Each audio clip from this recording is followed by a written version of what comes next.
हम लोग अपना चैप्टर नंबर 1 पढ़ रहे थे और इंशाल्लाह एक दो दिनों में ये कंप्लीट हो जाएगा। कल क्लास नहीं हो सकी जिसके लिए माजरत।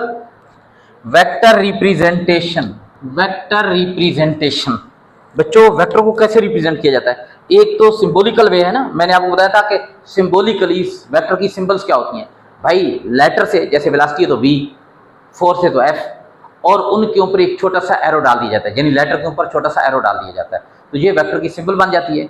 और वेक्टर का जो मैग्नीट्यूड होता है वो कैसे लिखते हैं, यानी वही लेटर लिखा जाता है जो वेक्टर की सिंबल होती है, लेकिन उसके ऊपर से एरो हटा दिया जाता है, या फिर एरो लगा रहने देते हैं और उसके गिर्द कौन सी चीज बना देते हैं बेटा, मैंने कहा था कि वो दो लाइनें सी बना देते हैं। जैसे आप जरा देखिए, फोर्स है ना, अगर ये वेक्टर है तो इसको इस तरीके से लिखेंगे, इसके मैग्नीट्यूड को इस तरीके से लिखेंगे, या फिर मैग्नीट्यूड को इस तरीके से लिखेंगे। ठीक है, अच्छा, ये तो वेक्टर की सिंबॉलिकल रिप्रेजेंटेशन थी जो हम लोग लास्ट क्लास में पढ़ चुके थे। दूसरा है graphical representation of a vector, graphical representation of a vector.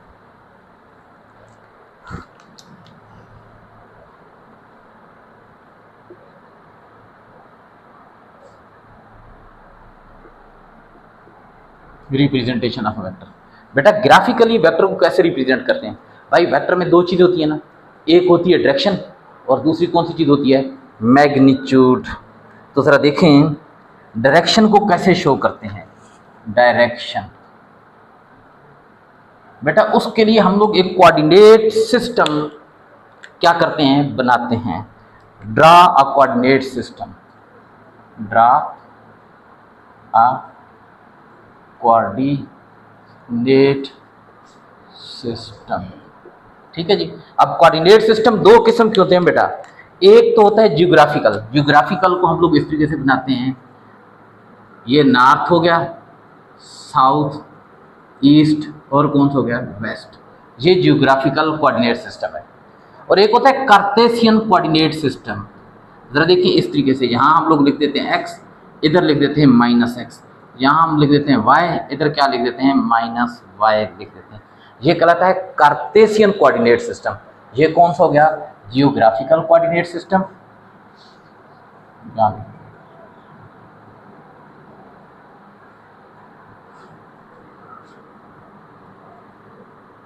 Coordinate system.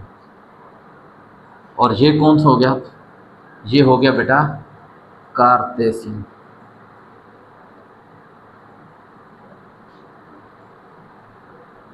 Coordinate system. अच्छा, इसमें ना हम लोग एंगल लेते हैं, चलिए आगे ये समझाता भी हूँ, ठीक है जी। और दूसरा होता है मैग्नीट्यूड, मैग्नीट्यूड। ठीक है जी। मैग्नीट्यूड वैसे तो हम लोग कहते हैं सिर्फ नंबर को, लेकिन वेक्टर के केस में डायरेक्शन को हटा दें तो बाकी जो कुछ भी बचता है, बाकी क्या बचता है, नंबर भी और यूनिट भी, दोनों मिलकर क्या कहलाते हैं, मैग्नीट्यूड कहलाते हैं। तो मैग्नीट्यूड के लिए हम लोग कैसे करते हैं, पहले हम लोग एक प्रॉपर स्केल सेलेक्ट करते हैं। Select a proper scale, select proper का मतलब होता है मुनासिब सा, प्रॉपर स्केल। उसके बाद क्या करते हैं, draw the line whose length show the magnitude according to the proper scale. Draw the line whose length shows the magnitude of vector according to proper scale. और उसके बाद क्या करते हैं, जो डायरेक्शन वाली साइड होती है उस लाइन की डायरेक्शन एंड जो होता है, डायरेक्शन वाला एंड, उस पर एरो बना देते हैं। Draw an arrow sign at the direction and.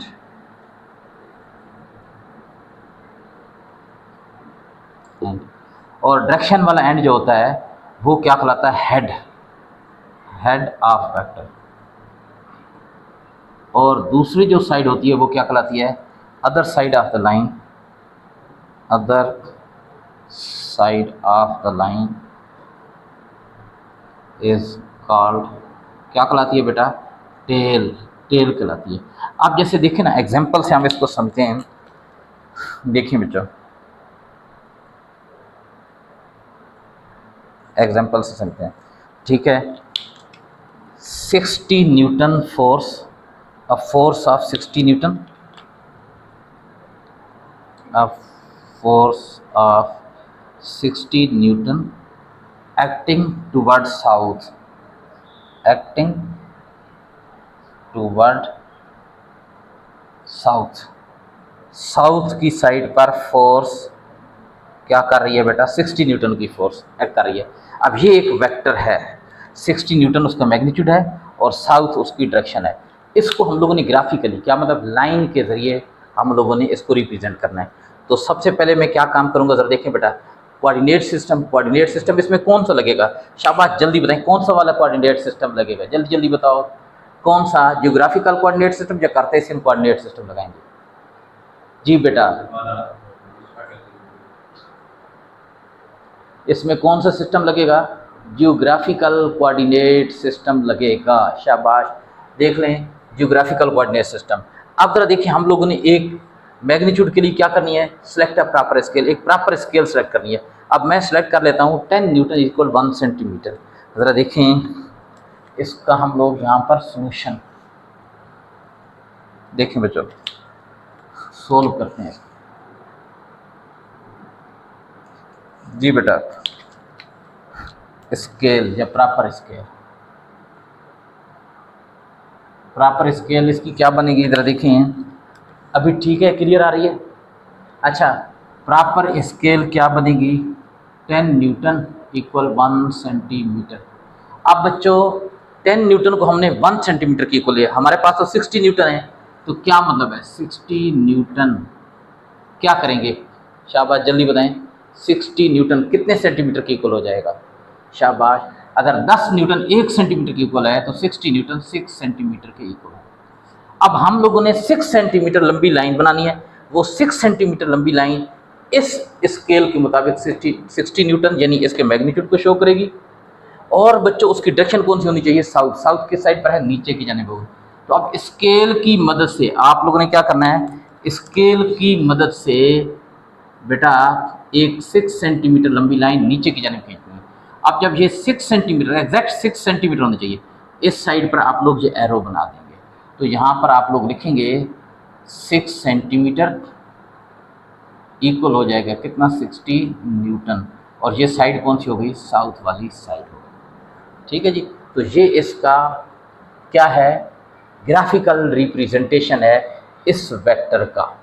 कोई भी वेक्टर हो आप बना सकते हैं, लेकिन शर्त यह है कि स्केल प्रॉपर लेनी है। ठीक है, ऐसी स्केल लेनी है कि अगर आप लाइन खींचते हैं तो वो पेपर पर ना बहुत छोटी हो ना बहुत बड़ी बने, पूरी लाइन ये जो वेक्टर की बनती है। अच्छा, अब बच्चों ये जो लाइन है ना, ये कहलाता है representative line of a vector, vector representative line. इस लाइन को क्या कहते हैं, vector representative line, vector representative line कहते हैं। और ये जो एंड है जिस पर एरो बना है, ये क्या कहलाता है, head, head of the vector, और ये वाला एंड क्या कहलाता है, टेल कहलाता है। ठीक है, अगर ये समझ में आ गया तो अब बच्चों इसी की हम लोग एक एग्जांपल लेते हैं जिसमें कार्टेशियन कोऑर्डिनेट सिस्टम बनता है। तो मैं इसको मिटा रहा हूँ, ये वाला जो हिस्सा है ना, इसको मिटा रहा हूँ। अगर स्क्रीनशॉट लेना है तो ले लें, शाबाश। अब बच्चों मैं ले रहा हूँ वही वेक्टर, ज़रा देखें, वही वेक्टर ले रहा हूँ, लेकिन उसकी जो डायरेक्शन है ना वो मैं साउथ वाली नहीं ले रहा, मैं कह रहा हूँ acting at 30 degree, 30 degree with x axis, with x axis. ठीक है जी, अब जरा देखें एक्स एक्सिस के साथ 30 डिग्री का एंगल बना रहा है। अगर बेटा वो नहीं भी लिखते ना एक्स एक्सिस के साथ, तो आप समझ जाएं कि ये जो 30 डिग्री का है, 60 का है, 45 का है, 40 का है, 90 का है, 180 का है, कोई भी एंगल है, that is with x axis. ठीक है। अब आप लोग क्या काम करेंगे ज़रा देखें, आप लोगों ने वही प्रॉपर स्केल लेना है। इसमें ये वाला coordinate system, Cartesian coordinate system लगेगा। अच्छा, आप लोग प्रॉपर स्केल लेंगे, स्केल 60 न्यूटन के लिए लेना है।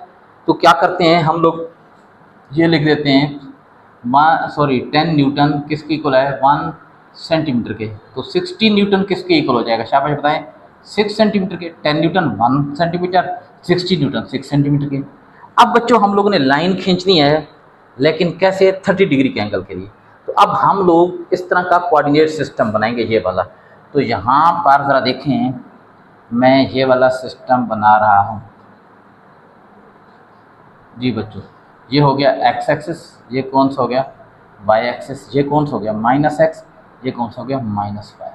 ठीक है, आप ये सारे न भी बनाएं, आप इस तरह भी बना दें, सिर्फ x और y भी बना सकते हैं। जैसे ज़रा देखें, सिर्फ ये भी बना सकते हैं, सिर्फ और सिर्फ ये भी बना सकते हैं। ज़रा देखें, एक्स एक्सिस और ये कौन सा हो गया वाई एक्सिस। अब बच्चों आप लोगों ने 60 न्यूटन के लिए कितनी लंबी लाइन खींचनी है, 6 सेंटीमीटर, लेकिन कितना एंगल रखना है, 30 डिग्री। किसके साथ, इसके साथ। तो अब आपके पास वो क्या होना चाहिए, डी देखा ना, जिसे प्रोटेक्टर बोलते हैं। तो वो आप लोग जहाँ पर रखेंगे, उसका जो सेंटर है जहाँ पर रखेंगे, जीरो वाली लाइन जहाँ पर रखेंगे 30 डिग्री पर। अब सपोज करें कि ये 30 डिग्री की लाइन बन रही है, तो 6 सेंटीमीटर लंबी लाइन खींचनी है। तो यहाँ ये एंगल शो करना है थीटा, कितना, 30 डिग्री। एंगल को किस तरह करते हैं, थीटा, 30 डिग्री। और ये इसकी लेंथ 6 सेंटीमीटर होनी चाहिए। तो ये ज़रा देखें, 6 सेंटीमीटर हो जाएगा। ये 6 सेंटीमीटर किसको शो कर रहा है, 60 न्यूटन को शो कर रहा है, 60 न्यूटन को शो कर रहा है। ये वाला एंड इसका क्या कहलाएगा, हेड कहलाएगा। ये इसका क्या कहलाएगा, हेड। और ये इसका क्या कहलाएगा, टेल कहलाएगा, टेल कहलाएगा। और ये जो लाइन हमने बनाई है ना, ये कहलाएगी vector representative, vector representative line कहलाएगी। होपफुली कि ये टॉपिक अब आपको समझ में आ चुका होगा। ठीक है जी। अब बच्चों इसके बाद आगे नेक्स्ट टॉपिक है एडिंग वेक्टर या एडिशन ऑफ वेक्टर। ठीक है जी, वेक्टर को कैसे ऐड करते हैं हम लोग पढ़ चुके हैं ना, कि वेक्टर को मैथ के आम तरीकों से आप प्लस माइनस मल्टीप्लाई या डिवाइड नहीं कर सकते, यानी ऐड या सब्ट्रैक्ट या मल्टीप्लाई डिवाइड नहीं कर सकते। वेक्टर के एडिशन के लिए या सब्ट्रैक्शन के लिए या मल्टीप्लिकेशन या डिवीजन के लिए इसके अपने मेथड हैं, जिन्हें क्या कहते हैं, वेक्टर अलजेब्रा। तो बेटा आपके कोर्स में इसकी एडिशन का सिर्फ एक मेथड गिवन है, and that is graphical method for the vector addition. इसके एडिशन के और मेथड भी हैं, लेकिन आपके कोर्स में जस्ट एक तो एडिशन का गिवन है, सब्ट्रैक्शन का या मल्टीप्लिकेशन का या कौन सी चीज़ डिवीजन के मेथड नहीं गिवन है, सिर्फ एडिशन का गिवन है। और उनमें से भी सिर्फ एक, कौन सा, ग्राफिकल एडिशन ऑफ वेक्टर, जिसे कहते हैं हेड टू टेल रूल। तो मैं इसे मिटा रहा हूँ, और इसके बाद जनाब हम लोग आगे चलते हैं, एडिशन ऑफ वेक्टर को स्टडी करते हैं। Addition of vectors by head and tail rules. अच्छा, अब ज़रा देखें ना बच्चों, बात यह है कि आपको पता है जब आप लोग नंबर को ऐड करते हैं, जैसे ये आपके पास नंबर है 6, 7 है, 3 है, इनको ऐड करेंगे तो आंसर क्या आएगा, शाबाश 16 आंसर आएगा। वेरी गुड, 16 आंसर आएगा। अब मुझे बताया ना, ये क्या था, ये नंबर था, ये भी नंबर था, ये भी नंबर था, तो इनका आंसर क्या आया, शाबाश बता सकते हैं आंसर क्या आया, आंसर भी एक नंबर ही आया। तो बेटा जब दो या दो से ज़्यादा वेक्टर को आप प्लस करते हैं ना, तो आंसर भी एक वेक्टर आता है। जब नंबर को प्लस करते हैं तो आंसर नंबर आता है, जब वेक्टर्स को प्लस करते हैं तो आंसर भी एक वेक्टर आता है। उस वेक्टर के अंदर तमाम वेक्टर का क्युमुलेटिव इफेक्ट होता है, सबका मजमुई असर होता है। ठीक है जी। उस वेक्टर को, जो वेक्टर के एडिशन से हमें हासिल होता है, उस वेक्टर को बोलते हैं, क्या बोलते हैं, शाबाश, हाँ भाई क्या बोलते हैं, रिजल्टेंट वेक्टर। क्या बोलते हैं, रिजल्टेंट वेक्टर। तो चलें जनाब, पहले रिजल्टेंट वेक्टर को डिफाइन करते हैं, फिर उसके बाद एडिशन ऑफ वेक्टर की तरफ चलेंगे। ठीक है, रिजल्टेंट वेक्टर कौन सा होता है, पहले कौन सी चीज़, रिजल्टेंट वेक्टर। कौन सा वेक्टर होता है, शाबाश बताएं, the vector that is obtained, the vector that is obtained कैसे हासिल होता है, शाबाश जल्दी बताएं, by the addition of 2 or more vectors is called, क्या कहलाता है, resultant, is called resultant vector. ठीक है जी, इसे रिजल्टेंट वेक्टर कहते हैं। उधर देखिए, अगर मसला आ रहा है तो उसको रोक देते हैं। ठीक चल रहा है। अच्छा, अब बच्चों ये जो रिजल्टेंट वेक्टर होता है ना, ज़रा देखें, इसके अंदर तमाम वेक्टर के क्यूमुलेटेड इफेक्ट होता है। इट शोज या it has cumulated effect.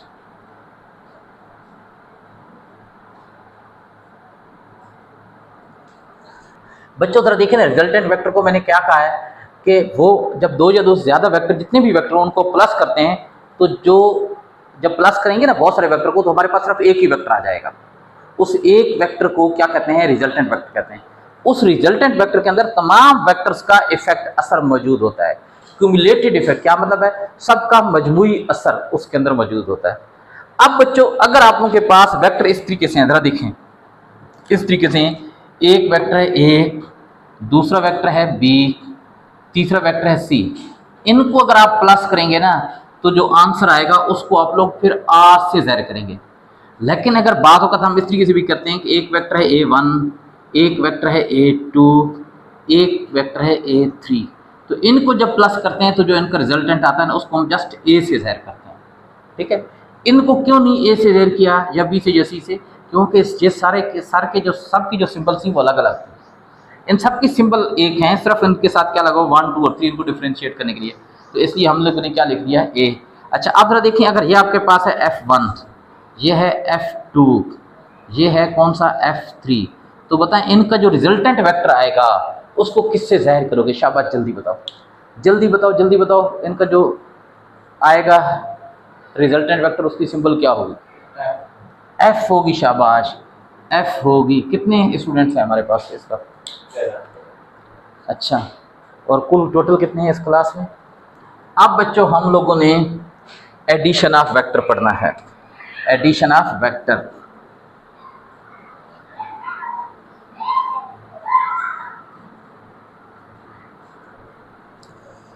Recording चल रही है, ज़रा देखें। अच्छा, कौन से मेथड से? Bye head and tail rule भी लोग किसे कहते हैं? हेड टू टेल रूल भी कहते हैं। Head and tail rule, head to tail rule. बेटा हेड एंड टेल रूल का कैसे हम लोग करते हैं, ज़रा देखें। वेक्टर को ऐड कैसे करते हैं बेटा? सबसे पहले स्टेप में जितने भी, ज़रा देखें, जितने भी हमें वेक्टर कहा जाता है कि इनको ऐड करें, हम उनकी ग्राफिकल रिप्रेजेंटेशन कर देते हैं, उनको रिप्रेजेंट कर देते हैं ग्राफिकली, उनकी लाइंस बना देते हैं, रिप्रेजेंटेटिव लाइंस। फिर बच्चों उसके बाद क्या करते हैं, वो जितने भी वेक्टर होते हैं पहले उन सब की अलग अलग रिप्रेजेंटेटिव लाइन बनाई। अब उनकी रिप्रेजेंटेटिव लाइन को जोड़ना है। कैसे जोड़ना है बेटा? पहले वेक्टर का जो हेड होगा उसको दूसरे वेक्टर के टेल के साथ जोड़ देना है। इसी तरीके से फिर दूसरे का जो हेड होगा उसको तीसरे के टेल के साथ जोड़ना है। इस तरीके से जितने भी वेक्टर होंगे उनको एक का हेड अगले का टेल, फिर उसका हेड अगले का टेल, फिर उसका हेड अगले का टेल, सबके साथ जोड़ देगी। फिर हमारे पास रिजल्टेंट कैसे आएगा? पहले का टेल और जो सबसे आखिर वाले होगा उसके हेड के साथ उसको जोड़ेंगे ना, तो हमारे पास क्या आ जाएगा? रिजल्टेंट वेक्टर आ जाएगा। चलें अब मैं ज़रा देखें, यहाँ पर ये रूल लिख देता हूँ, ये इसके पॉइंट लिख देता हूँ, फिर एग्जाम्पल से इसको समझते हैं। ज़रा देखें जनाब, स्टेप 1 जो है, स्टेप्स यहाँ पर हम लोग इसके पढ़ते हैं। स्टेप्स, पहले स्टेप में क्या काम करते हैं ज़रा देखें। All vectors to be added, जिनको ऐड करना होता है, to be added are represented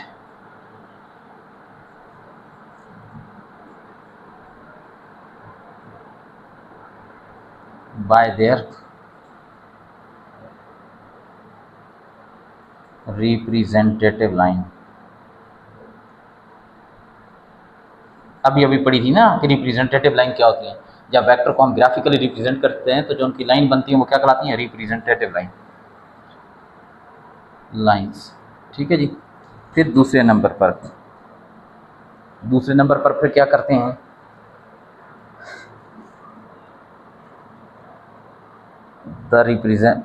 the representative line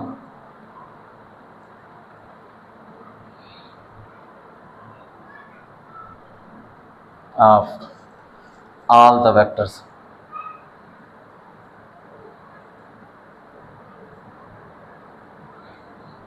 are represented are sorry are added in such a way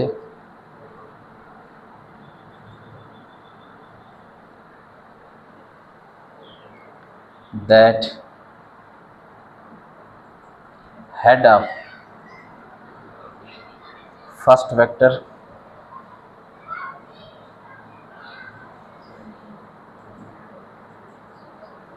is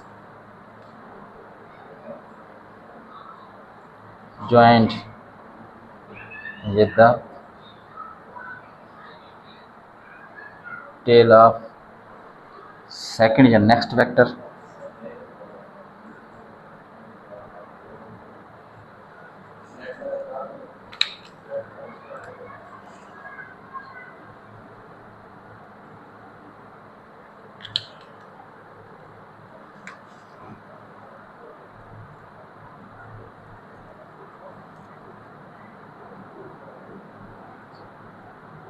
second vector के टेल के साथ, such a way that the head of first vector is joined with the tail of second vector and the head of second vector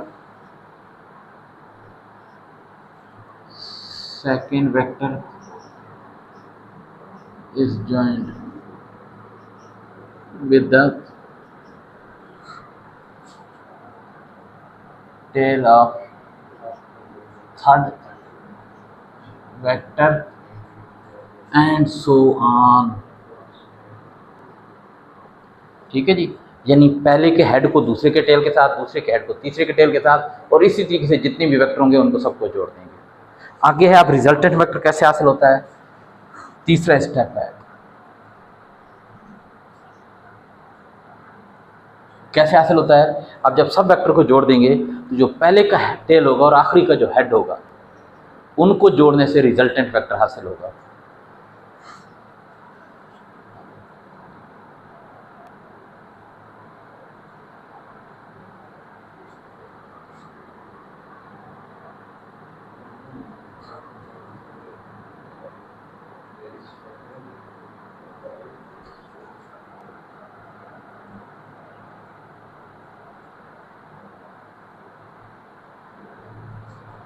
with the head of last vector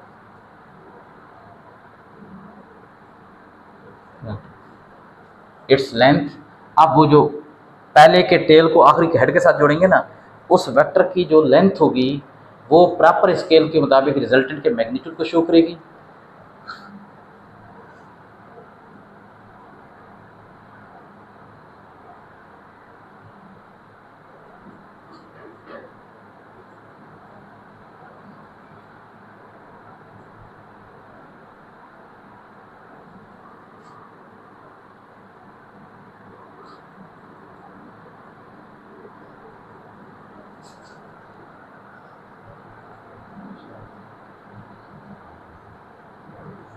shows the magnitude of resultant vector according to proper scale।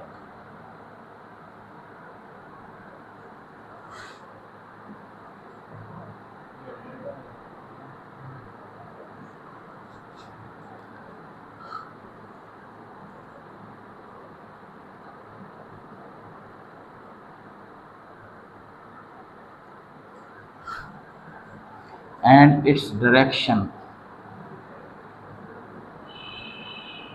will be toward the head of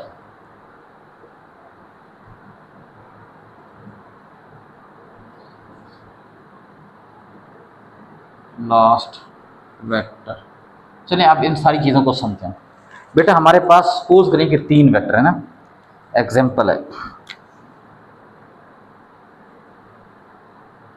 ठीक है जी। हमारे पास 3 vector हैं। एक vector है F1, कितना है बच्चों, ये है 30 न्यूटन, और इसकी जो डायरेक्शन है ना वो है कितनी, वो सपोज कर लें कि 20 डिग्री का एंगल बना रहा है, यानी इसका जो थीटा है ना एंगल, डायरेक्शन को थीटा से ज़ाहिर करेंगे, 20 डिग्री का है। अच्छा, दूसरा हमारे पास है F2 वेक्टर है, ये सपोज करें कि हमारे पास है 20 न्यूटन, और इसका जो थीटा है वो कितना है, वो है 40 डिग्री का। तीसरा है हमारे पास F3 है, और वो सपोज करें कि वो है कितना, 50 न्यूटन, और थीटा उसका कितना है, थीटा उसका है 70 डिग्री का, 70 डिग्री। ये 3 वेक्टर हैं। अब हम लोगों ने क्या काम करना है बच्चों, सबसे पहले इन सब की रिप्रेजेंटेटिव लाइन ड्रा करनी है, ऐड करना है इन सबको ना। तो देखें, all vectors to be added are represented by their representative line. जितने वेक्टर को ऐड करना है, हमने इन तीनों को ऐड करना है, इन तीनों की क्या करेंगे, are represented by their representative line, इन सब की रिप्रेजेंटेटिव लाइन बना देंगे। कैसे बनाएंगे, देखें हमारे पास ना ये एक कोऑर्डिनेट सिस्टम हम बना लेते हैं, ठीक है जी। ये एक्स हो गया, ये कौन सा हो गया, वाई हो गया। अब हम प्रॉपर स्केल सेलेक्ट करते हैं, प्रॉपर स्केल में यहाँ पर बना देता हूँ, कहाँ पर बनाऊँ, चलें इधर लिख देते हैं, यहाँ पर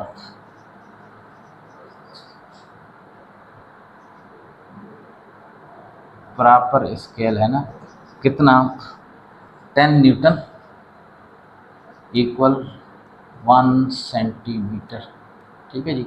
10 न्यूटन हमने 1 सेंटीमीटर के इक्वल कर दिया। अब हमारे पास है 30 न्यूटन, क्या मतलब कितनी लंबी लाइन बनाएंगे, 30 न्यूटन के लिए, 30 न्यूटन के लिए कितनी, 3 सेंटीमीटर।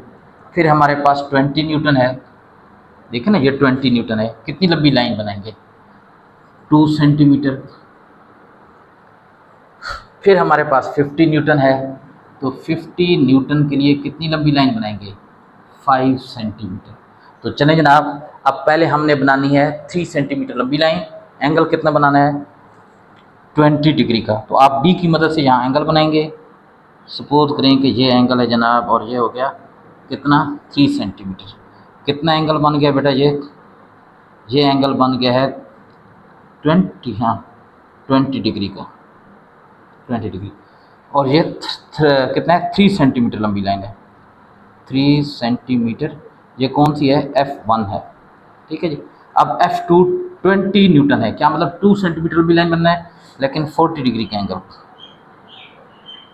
तो ये हमारे पास होपफुली कि ये ठीक होगी, ये हो गई कितनी, 2 सेंटीमीटर, ये F2 है, और ये एंगल कितना बन रहा है, ये एंगल बन रहा है जी, यहाँ बना देते हैं, कितना,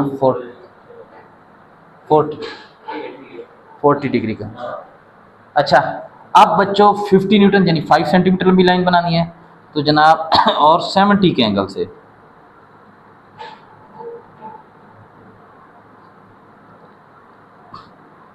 ये हो गई 5 सेंटीमीटर। मैं अंदाजे से बना रहा हूँ, लेकिन आप लोगों ने अगर बनानी होगी तो फिर आप लोग क्या करेंगे, ये 70 डिग्री डी से बनाएंगे और स्केल से बनाएंगे। सबकी रिप्रेजेंटेटिव लाइन हम लोगों ने ड्रा कर दी है, ठीक है। आई थिंक इसको थोड़ा सा ऊपर की जाने बनना चाहिए, ये बनना चाहिए। अच्छा भाई, अब पहले स्टेप हमने कर लिया, जितने भी वेक्टर ऐड करने थे उन सबकी रिप्रेजेंटेटिव लाइन ड्रा करनी। अगले स्टेप में क्या करना है, the representative lines of all the vectors are added in such way, इन सब की रिप्रेजेंटेटिव लाइन को कंबाइन करना है, ऐड करना है। In the head of first vector, ये जो फर्स्ट वेक्टर ना, ये फर्स्ट है ना, इसका हेड, इसको कंबाइन करना है। अब first vector is joined with the tail of second vector, ये जो सेकंड वेक्टर है इसके टेल के साथ इसको जोड़ देना है। तो जरा देखें यहाँ पर भी वही काम करेंगे, देखें जनाब, यहाँ पर हम लोग करेंगे, ये हमारे पास क्या बन गया है बच्चों, ये बेटा ये लाइन देखें नजर आ रही है, ये लाइन देखें नजर आ रही है, इस दूसरे में भी देखें, अच्छा, ये एक्स एक्सेस है, ये कौन सा एक्सेस हो गया, वाई एक्सेस हो गया। अब पहले की हम लोग उसी तरीके से रिप्रेजेंटेटिव लाइन ड्रा कर देंगे 3 सेंटीमीटर। ये हमारे पास फर्स्ट की लाइन हो गई, और एंगल कितना होना चाहिए, 20 डिग्री का। ये हमारे पास कौन सा हो गया, F1 हो गया। अब F2 के टेल को इसके साथ जोड़ना है, यानी F2 का जो टेल है ना उसको यहाँ पर जोड़ना है, यहाँ पर। और ये ज़रा देखें, ये 2 सेंटीमीटर बनाना है। आ रही है ना बात समझ में? थोड़ा सा इसको और ऊपर करना है, 40 डिग्री का एंगल, यानी यहाँ से ना ये इस लाइन से 40 डिग्री का एंगल होना चाहिए उसका। हाँ भाई, तो ये हमारे पास F2 हो गया। अब देखें F2 के टेल को, F2 का टेल जहाँ था, F1 के हेड के साथ जोड़ दिया, F1 के हेड को इसके टेल के साथ जोड़ दिया। अब क्या करना है, F2 का जो हेड है ना, ये वाला F2 का जो हेड है, इसको F3 के टेल के साथ जोड़ना है। F3 की लेंथ 5 सेंटीमीटर ही रखनी है और एंगल 70 डिग्री का। तो जनाब ये हमारे पास हो जाएगा कौन सी चीज़, F3 हो जाएगा।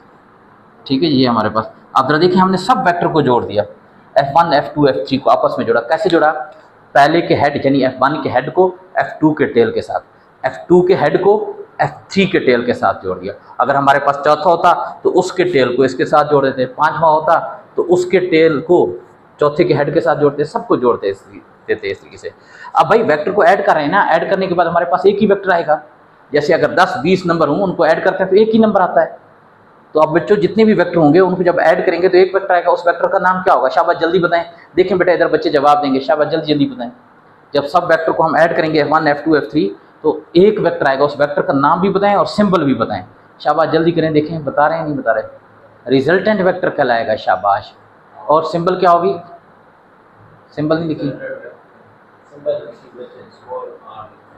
इसकी सिंबल R नहीं होगी। देखें इसमें नजर आ रहा है बोर्ड नीचे से। अच्छा, तो आप जरा देखो वो रिजल्टेंट वेक्टर कैसे आएगा। जरा देखिए, हमने यहाँ पर लिखा है, यहाँ पर तीसरा, resultant vector is obtained. Resultant vector कैसे हासिल होता है, by joining the tail of first vector. First vector का टेल ये जो है ना, ये फर्स्ट वेक्टर है, इसका टेल ये है, इसको ज्वाइन करना है किसके साथ, with the head of last vector. Last vector के हेड के साथ ज्वाइन करना है इसको। तो लास्ट वेक्टर की ये जो सिंबल है ना, ये उस लाइन के नीचे आ जाएगी। मैं इसको इधर लिख देता हूँ, ये है F3। तो ज़रा देखें, इसको इसके साथ जोड़ना है और स्केल की मदद से जोड़ना, नहीं तो मेरी तरह ये टेढ़ा मेढ़ा बन जाएगा। आप देखो ना, मैंने बनाया ना तो ये थोड़ा सा टेढ़ा बना है, ठीक है, लेकिन आप लोग स्केल की मदद से बनाएंगे तो ये बिल्कुल ठीक बनेगा जनाब। तो ये जनाब बन गया है आप लोगों के पास कौन सी चीज़, रिजल्टेंट वेक्टर। और बताए ये जो रिजल्टेंट वेक्टर बना है, इसके टेल किस तरफ होगा, हेड किस तरफ होगा, इसकी डायरेक्शन किस तरफ होगी, with the head of last vector. The length of the resultant vector, इसकी जो लेंथ होगी आप स्केल से देखेंगे, अगर इसकी लेंथ आ रही है आपके पास कितनी, 12 सेंटीमीटर। सपोज करें कि ये रिजल्टेंट वेक्टर है, इसको F1 F2 F3 है ना, तो इनका रिजल्टेंट किससे ज़ाहिर करेंगे, F से। और इसकी लेंथ आ रही है, सपोज करें कि आपने स्केल रखा और देखा 12 सेंटीमीटर। तो बताओ क्या मतलब है, शाबाश जल्दी बताओ क्या मतलब है। 12 नहीं, सपोज करें कि ये आ रही है कितनी, ये आ रही है जी आपके पास 8 सेंटीमीटर आ रही है।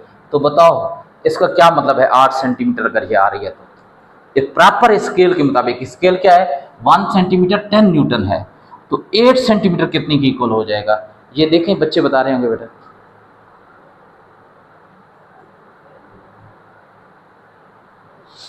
नहीं बताया किसी ने, 80 न्यूटन। बताएं, एक ही बच्चा है जो बार बार जवाब दे रहा है या कुछ बाकी लोग भी बीच में हिस्सा ले रहे हैं, शाबाश। अच्छा, 2-3 बच्चे हैं जो बार बार जवाब दे रहे हैं। चलें, 8 सेंटीमीटर किसके इक्वल है, 80 न्यूटन। ये 80 न्यूटन रिप्रेजेंटेटिव जो रिजल्टेंट वेक्टर है उसका मैग्नीट्यूड आ गया। कैसे आया जरा देखें, रिजल्टेंट वेक्टर पहले तो कैसे आया, फर्स्ट वेक्टर की टेल को लास्ट वाले के हेड के साथ जोड़ दिया तो रिजल्टेंट वेक्टर आ गया।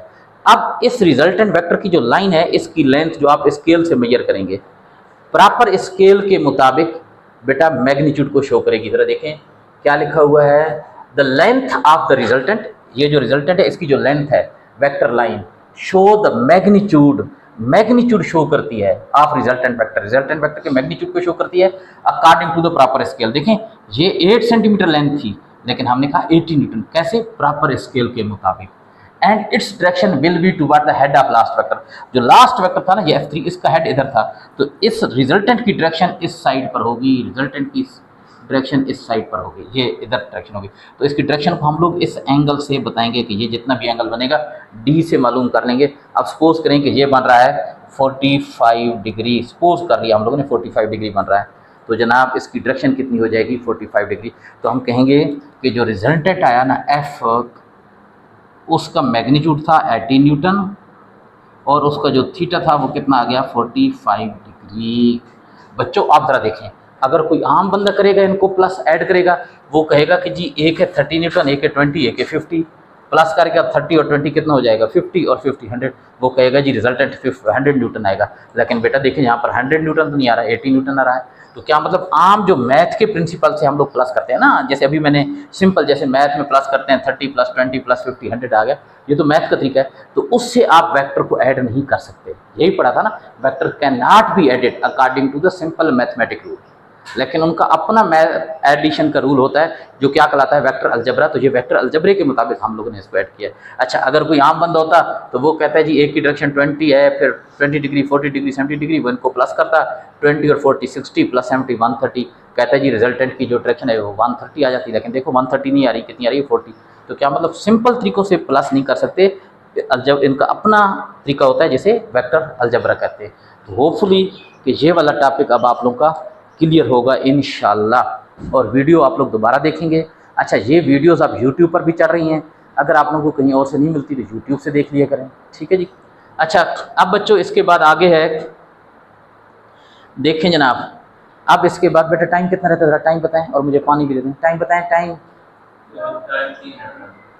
अच्छा बच्चों फिर अभी 3 मिनट रहते हैं, तो आज की क्लास में इतना ही।